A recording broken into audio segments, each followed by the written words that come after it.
As we head into the cooler seasons of fall and winter, outdoor biking is rarely fun and can be dangerous when the conditions become a little bit too slippery.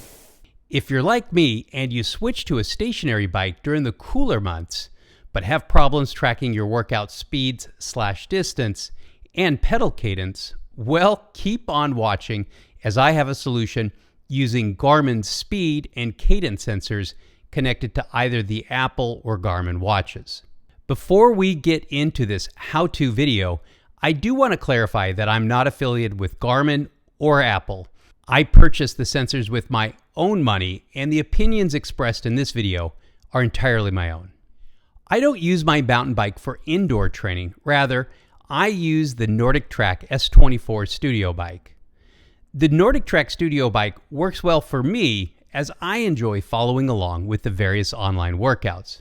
However, after a few sessions on my Nordic Track bike, I found my speed and cadence stats wouldn't track on either of my Apple or Garmin watches. Now, to solve this, I purchased the Garmin speed and cadence sensor on Amazon for about $70, along with 3M's very strong dual lock reclosable fasteners. Once you receive your Garmin speed and cadence sensors, I'd recommend just changing the batteries from the beginning. I mean, there's really no telling how long your sensors were sitting in a warehouse, and the batteries could be completely drained. Both devices use the very common CR2032 coin-like battery. For the cadence sensor, there is a very small lever on the back that you pull out and then twist the battery cover at the number 2 counterclockwise. For the speed sensor, I use a US nickel, but use whatever coin is available to you, to open the battery compartment by twisting the battery cover, again, counterclockwise. Once both sensors have new CR2032 batteries, it's time to connect both sensors to either your Apple or Garmin watches. For both my training watches, I connect the sensors via Bluetooth, and it only takes a few minutes. On the Apple Watch, click on the crown and go to Settings. Next, scroll down to Bluetooth. For the initial setup, when the sensors are not on the bike, open the battery compartment and then reconnect the battery to activate the sensor. The Garmin cadence sensor will now show up on your Apple Watch with the CAD prefix.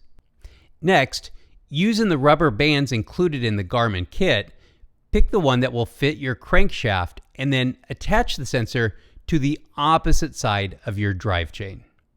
For the Garmin speed sensor, the first thing you need to do is measure the radius of your stationary bike wheel to calculate the circumference in millimeters. My Nordic Track S24 wheel has about a 7.5-inch diameter. Next, convert this to millimeters, and for me, this is about 190.5 millimeters. From there, I use the formula 2 pi r to calculate the circumference of my wheel, which is about 1,196 millimeters. As with the cadence sensor, you need to reactivate your Garmin speed sensor by opening the battery case, pulling the battery out, and letting it sit for about 5 seconds before you reconnect it all. You should see the speed sensor with the SPD prefix on your Apple Watch, and then click Connect. Next, select the I to set up your wheel size. Select the wheel size, but we're going to use circumference instead. Scroll down to the option where you can enter in your circumference. Select it, and then enter your bike's wheel circumference in millimeters.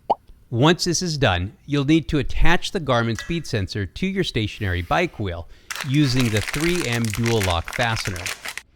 Cut 2 pieces of the 3M dual lock fastener and apply 1 piece to the opposite side of the battery cover. Next, attach the second 3M dual lock strip to your stationary bike's wheel. Now make sure to place the speed sensor in a position where it won't hit your front fork. The 3M dual lock fastener is incredibly strong, and over 4 months of use, the speed sensor has never come off my bike. For the Garmin watch, the setup process is the same, but to get to the setting where you connect the sensors, hold down the middle left button on your Garmin watch. Scroll down to Watch Settings. Next, scroll down to Connectivity and select that option. The first option is Sensors and Accessories. Select this option. Lastly, click Add New and then Search All. From there, follow the same steps as with the Apple Watch and start by removing the sensor's batteries to reactivate the sensors.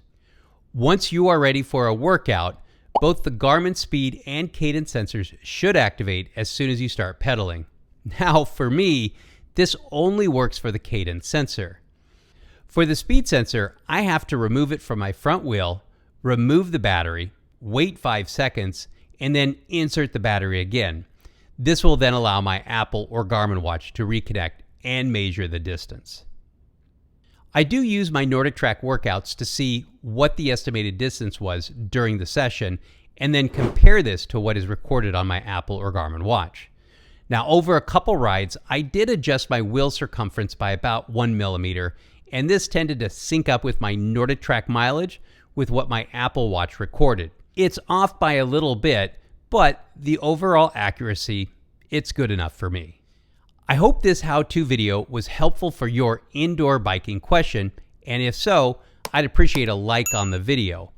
If you have any comments or questions, please post them below. In addition, if anyone finds a way to activate the Garmin Speed sensor without having to remove the battery first before an indoor ride, do post that solution as well. I'd love an answer to this open question. Thanks for watching.